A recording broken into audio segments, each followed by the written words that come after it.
Hi, today is January 9th, 2023, and here are my poems for the day. The first one is poem number 49 for the year, Crocker Jarmon. I often blurt out non sequiturs when I'm alone. It's kind of like Tourette's, except there's usually no cursing. And this morning, as I got out of the shower, I blurted out Crocker Jarmon.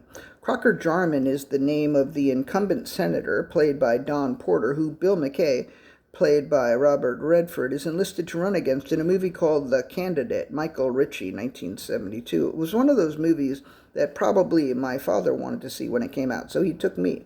I liked it a lot, and I rewatched it a year or two ago after having blurted out Crocker Jarmon a number of times over the course of a month or two sometime during the pandemic. The name Crocker Jarmon is just the perfect name for an incumbent who has to run against someone like Robert Redford, the way Richard Nixon was the perfect name for someone who had to run against John F. Kennedy.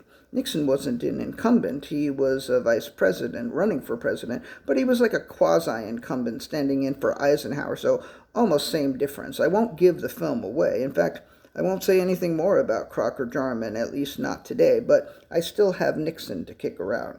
Poem number 50, Richard Nixon. They say that Nixon might have actually won Illinois in 1960. He seems to think he did, although he didn't try to overthrow the country over it.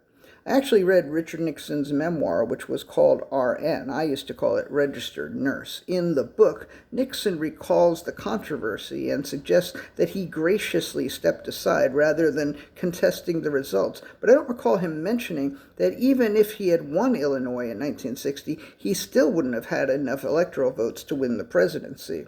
And this morning I read that some Republicans had a plot to encourage enough electors to vote for Robert Byrd that the election would have had to have been decided by the House of Representatives. Well, that sure would have been a kick in the dick. Nixon stepped aside, then ran for governor of California in 1962 and lost. He then called what he said would be his last press conference and said to the press, "You won't have Nixon to kick around anymore." This turned out not to be true. The press had Nixon to kick around for 6 more years, starting in 1968, and in 1974, they kicked the shit out of him. They kicked him right in his tricky old dick. Watergate was a fun show, and All the President's Men was a hoot. Robert Redford played Bob Woodward, so in a way, Redford has twice played characters who took down Nixon. Am I just realizing this now? I feel like a fucking moron. Poem number 51, Robert Redford. I'm looking forward to rewatching 3 other Robert Redford movies sometime later this year. I've got a real hankering to watch Butch Cassidy and the Sundance Kid, the film which Redford named the Sundance Film Festival after.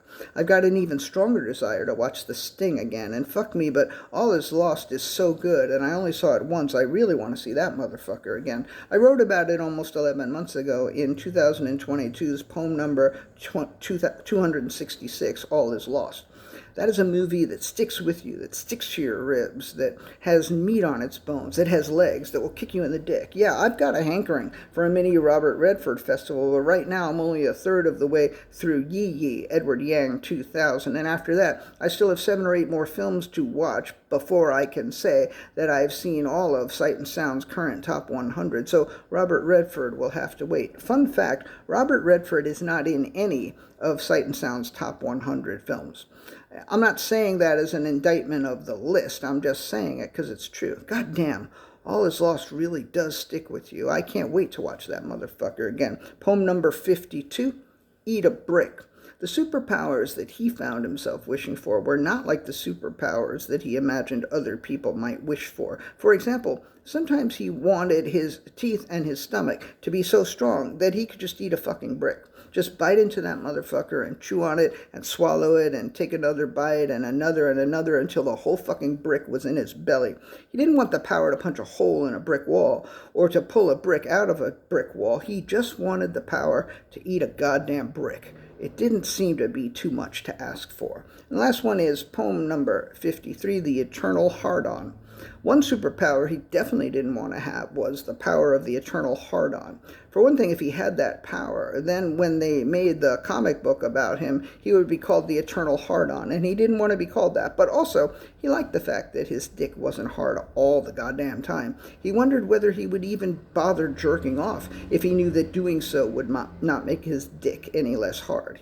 He probably would jerk off anyway. He liked to come, but he was glad that after he came, his dick softened, at least for a little while. He was glad about that, because he could see how having an eternal hard-on could be a real pain in the dick. All right, that's it for today. I actually noticed a flaw in one of the poems, so I might rewrite it a little bit, because Robert Redford did not actually beat a Richard Nixon character. It was a Richard Nixon type character, so I might just modify that poem. Only once did he beat the Richard Nixon character in All the President's Men, but in The Candidate, that was Crocker Jarmon. All right, thank you for watching, listening, etc. Thank you. I really, really, really appreciate it.